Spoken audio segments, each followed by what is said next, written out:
बिस्मिल्लाहिर्रहमानिर्रहीम। Class last time हमने polymerisation के मैकेनिज़्म के बारे में डिस्कस किया था। तो हमने दो तरह के मैकेनिज़्म डिस्कस कर लिए थे, एक फ्री रेडिकल मैकेनिज़्म और एक केटाइनिक मैकेनिज़्म। अब हम आते हैं थर्ड मैकेनिज़्म की तरफ कि पॉलीमराइजेशन का जो प्रोसेस है वो एक और थर्ड मैकेनिज़्म है, उस मैकेनिज़्म के थ्रू भी प्रोसीड हो सकता है। उस मैकेनिज़्म का नाम है एनायनिक पॉलीमराइजेशन। ठीक है जी, नाम से ज़ाहिर है एनायनिक पॉलीमराइजेशन में क्या होता है कि जो प्रोपेगेटिंग चेन होती है उसके ऊपर एक एनाइन बनता है। एनाइन क्या होता है? Negative charge. ठीक है, एनाइन बनता है तो वो एनाइन फर्दर आगे प्रोपेगेट करता है और उससे एक पॉलीमर की चेन बन जाती है। ठीक है, तो पॉलीमर को बनाने के तीन तरीके होते हैं, एक इनिशिएटिंग स्टेप होता है, दूसरा प्रोपेगेशन स्टेप होता है और थर्ड होता है टर्मिनेशन स्टेप। तो अब हम पहले स्टेप की तरफ आते हैं, इनिशिएशन स्टेप कौन सा होगा। तो हेडिंग दे दें इनिशिएशन स्टेप। ठीक है जी, इनिशिएशन स्टेप में क्या होता है, बेसिकली स्ट्रॉन्ग न्यूक्लियोफाइल चाहिए होता है हमें। इस तरह की जो पॉलीमराइजेशन करवानी है उसके लिए चाहिए क्या होता है, हमें स्ट्रॉन्ग न्यूक्लियोफाइल। स्ट्रॉन्ग न्यूक्लियोफाइल चाहिए और दूसरी चीज जो चाहिए उसके लिए वो किसी अल्कीन के साथ इलेक्ट्रॉन विद ड्राइंग ग्रुप लगा होना चाहिए। क्या होना चाहिए? अल्कीन के साथ इलेक्ट्रॉन विद ड्राइंग ग्रुप, यानी जो मोनोमर होना चाहिए अल्कीन का वो इस तरह का होना चाहिए कि उसके साथ इलेक्ट्रॉन विद ड्राइंग ग्रुप लगा होना चाहिए। और जो न्यूक्लियोफाइल होना चाहिए वो कैसा होना चाहिए? स्ट्रॉन्ग। अब देखते हैं इसकी रीज़न क्या है। इसकी रीज़न ये है कि फॉर एग्जाम्पल हमारे पास एक अल्कीन है CH2 डबल बॉन्ड CH और उसके साथ कोई R ग्रुप लगा हुआ है। ठीक है, तो ये अल्कीन है। अब हमारे पास एक न्यूक्लियोफाइल है, न्यूक्लियोफाइल के ऊपर नेगेटिव चार्ज है। उसने इस अल्कीन के ऊपर तब अटैक करना है जब इसके ऊपर कोई उसे पॉजिटिव चार्ज मिलेगा, यानी इलेक्ट्रोफिलिक सेंटर मिलेगा इसको। ठीक है, तो अल्कीन बेसिकली खुद क्या होता है? नेगेटिव चार्ज होता है इसके ऊपर। ठीक है, तो इसके ऊपर न्यूक्लियोफाइल अटैक इजीली नहीं करता। तो इसलिए पहली कंडीशन क्या है कि न्यूक्लियोफाइल कैसा होना चाहिए? स्ट्रॉन्ग होना चाहिए जो इसके ऊपर अटैक कर सके। दूसरी कंडीशन क्या होनी चाहिए कि जो अल्कीन है उसके साथ इलेक्ट्रॉन विद ड्राइंग ग्रुप, यानी R क्या होना चाहिए? कोई इलेक्ट्रॉन विद ड्राइंग ग्रुप। अगर इलेक्ट्रॉन विद ड्राइंग ग्रुप होगा तो इस जो अल्कीन है इसके ऊपर कोई इलेक्ट्रॉन की कमी आ जाएगी और इलेक्ट्रोपॉजिटिव सेंटर इलेक्ट्रोफिलिक सेंटर इसके ऊपर बन सकता है। तो इस सूरत हाल में ये न्यूक्लियोफाइल इसके ऊपर अटैक कर सकता है। ये क्या है? इसकी इनिशिएटिंग या इनिशिएशन स्टेप की क्या है? टर्म्स एंड कंडीशन है। तो अब हम देखते हैं कि हम कौन कौन से न्यूक्लियोफाइल, हम सोडियम अमाइड और ब्यूटाइल लिथियम, कौन कौन से जो न्यूक्लियोफाइल हम यूज़ कर सकते हैं वो कौन कौन से हैं, स्ट्रॉन्ग होने चाहिए। पहला सोडियम अमाइड, सोडियम अमाइड और ब्यूटाइल लिथियम, ब्यूटाइल लिथियम। ठीक है जी, ये क्या है? हमारे पास कुछ न्यूक्लियोफाइल है, स्ट्रॉन्ग न्यूक्लियोफाइल हैं जिनको हम क्या कर सकते हैं? यूज़ कर सकते हैं इनिशिएटिंग स्टेप के लिए। ठीक है जी, अब हम इसका देखते हैं मैकेनिज्म के किस तरह से इनिशिएशन होती है। तो मोनोमर जो हम लेते हैं वो फॉर एग्जाम्पल ये है CH2 double bond CH single bond carbon triple bond nitrogen, cyano group है। क्या है? ये इलेक्ट्रॉन विद ड्राइंग ग्रुप है। ठीक है, और ब्यूटाइल लिथियम को हम क्या लेते हैं? As a nucleophile, butyl lithium.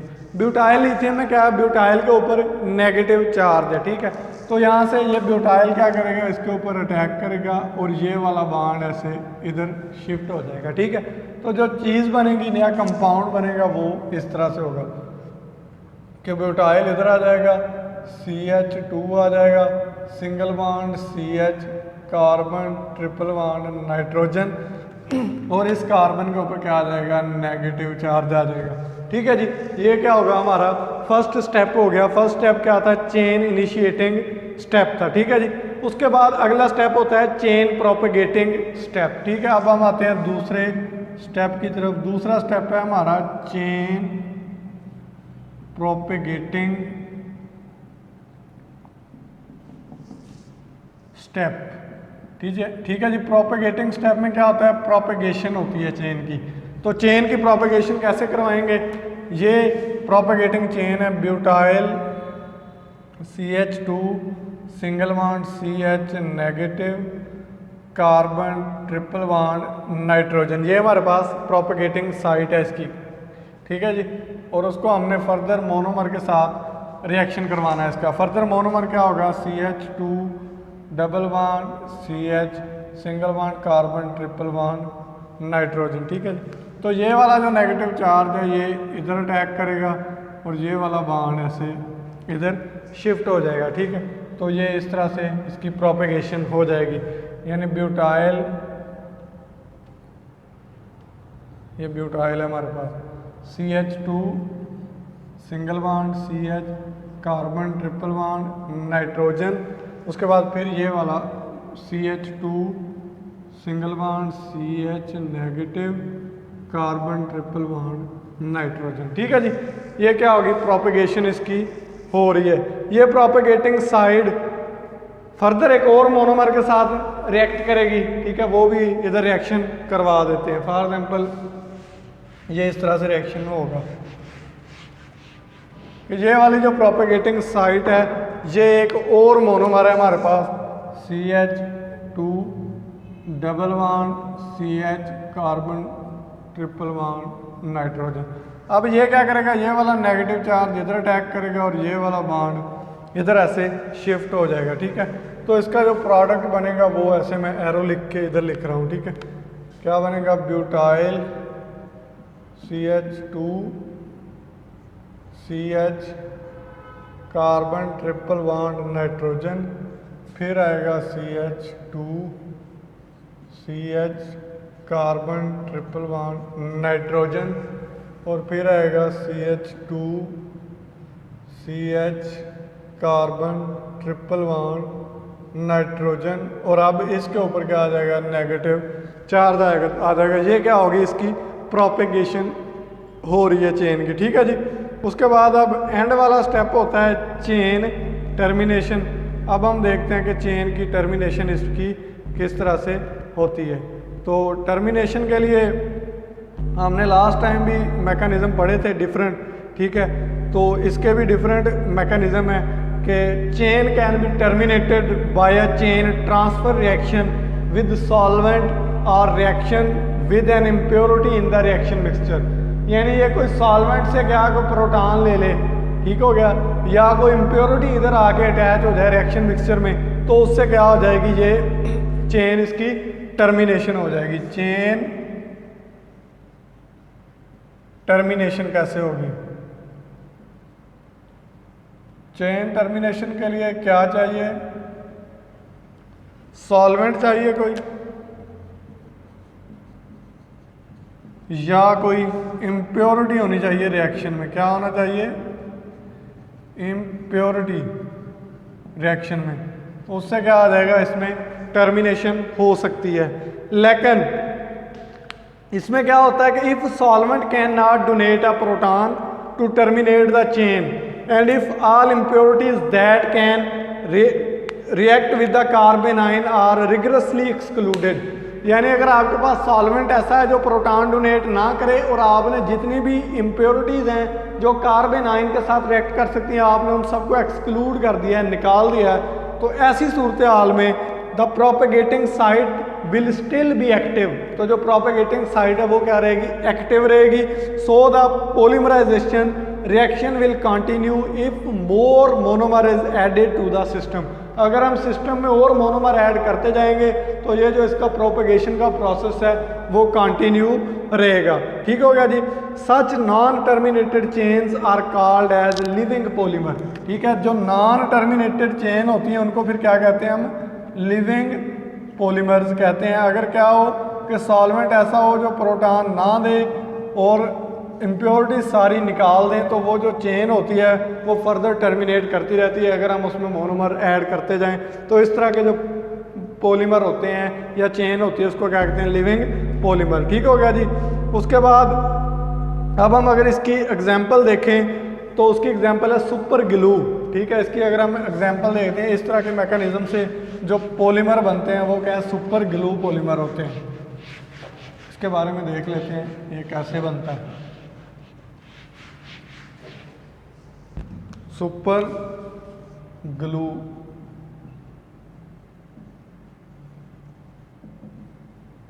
ठीक है जी। सुपर ग्लू क्या है?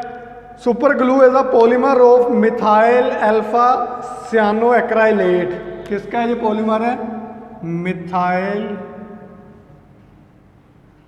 अल्फा सियानो एक्राइलेट, इसका क्या है, ये पॉलीमर है। ठीक हो गया जी। Because the monomer has 2 electron withdrawing group, it requires only a moderately good nucleophile to initiate anionic polymerization। इसमें क्या होते हैं, सियानो एक्राइलेट यानी दो इलेक्ट्रॉन विद ड्राइंग ग्रुप होते हैं। तो इसमें क्या है, मॉडरेटली न्यूक्लियोफाइल भी अगर आ जाए तो ये एनायनिक पॉलीमराइजेशन का स्टेप स्टार्ट हो जाता है। ठीक हो गया। An OH group of cellulose और a nucleophile group of protein can act as initiator. यानी आप 2 उंगलियों में, हमारी उंगलियों में सेलुलोज होता है ना OH, अगर आप इनमें ग्लू लगा के जोड़ें तो कुछ देर अगर रखें तो ये जुड़ जाएंगी।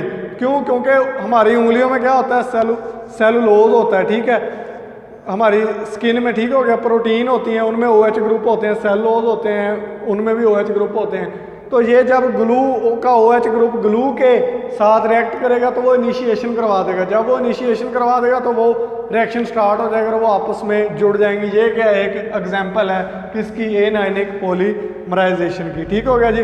उसके बाद अब हम चलते हैं कि कौन कौन से ऐसे ग्रुप हैं जो हमें एनायनिक पॉलीमराइजेशन दे सकते हैं। लेकिन उससे पहले आपको एक क्वेश्चन है, वो क्वेश्चन आपने सॉल्व कर लेना है। प्रॉब्लम क्या है, प्रॉब्लम सॉल्व करना है, फिर उसके बाद हम आगे मूव करते हैं। प्रॉब्लम यह है कि list the following group of monomers in order of decreasing ability to undergo anionic polymerization. यानी ये कुछ मैं आपको लिख के दूंगा मोनोमर, आपने इनको डिक्रीजिंग एबिलिटी के मुताबिक लिखना है जो एनायनिक पॉलीमराइजेशन देते हो। फॉर एग्जाम्पल एक क्वेश्चन ये है कि हमारे पास एक ग्रुप है, ये बेंजीन रिंग है हमारे पास फॉर एग्जाम्पल। ठीक हो गया जी। और उसके साथ NO2 लगा हुआ है, CH है, डबल बॉन्ड CH2 है। ठीक हो गया जी। एक ये ग्रुप कंपाउंड है और उसके बाद एक इसी तरह का एक और कंपाउंड है, यानी यहाँ CH3 लगा हुआ है, ऊपर CH डबल बॉन्ड CH2 है। ठीक हो गया जी। एक और कंपाउंड है, सिंपल क्वेश्चन है ये, आपको आना चाहिए। ठीक है जी। CH double bond CH2 O CH3। आपने इन तीनों में से आपने जो सबसे कम देता है एनायनिक उसको पहले, जो उससे ज़्यादा उसको बाद, और जो सबसे ज़्यादा देता है उसको सबसे एंड में। ठीक हो गया जी। इस तरह लिख लेना है, या आप सिंपली इसको ऐसे कर लो 1 2 3 दे दो, जो पहले दे सबसे ज़्यादा दे उसको 1, जो उससे कम दे उसको 2, जो सबसे एंड में दे उसको 3 लिख देना। ठीक है। और ये आपने सबमिट करवानी है असाइनमेंट। उसके बाद अगला लिखते हैं CH2 डबल बॉन्ड CH3। ठीक है जी, ये एक हो गया। और ये नंबर 2 पे, इस पे आपने लिख लेना है जी CH2 double bond CHCl, CH2 double bond CHCl। और नंबर 3 पे लिख देना CH2 डबल बॉन्ड CHCN। ठीक हो गया। इनमें से आपने क्या करना है, लिखना है और इसका आपने ये सॉल्व करना है। ठीक हो गया जी। ये क्या था, आज का हमारा टॉपिक था। इस टॉपिक में हमने क्या देखा कि हमने एनायनिक पॉलीमराइजेशन किस तरह से पॉलीमर बनाते हैं। उसके अलावा एक और असाइनमेंट है, मिथाइल अल्फा सियानो एक्राइलेट का आपने स्ट्रक्चर देख के सुपर ग्लू का जो पॉलीमर है वो बनाना है, उसके 3 स्टेप आपने बनाने हैं। ठीक है। नेक्स्ट जो हमारा लेक्चर होगा वो फिर हम यहाँ से आगे मूव करेंगे। Thank you so much.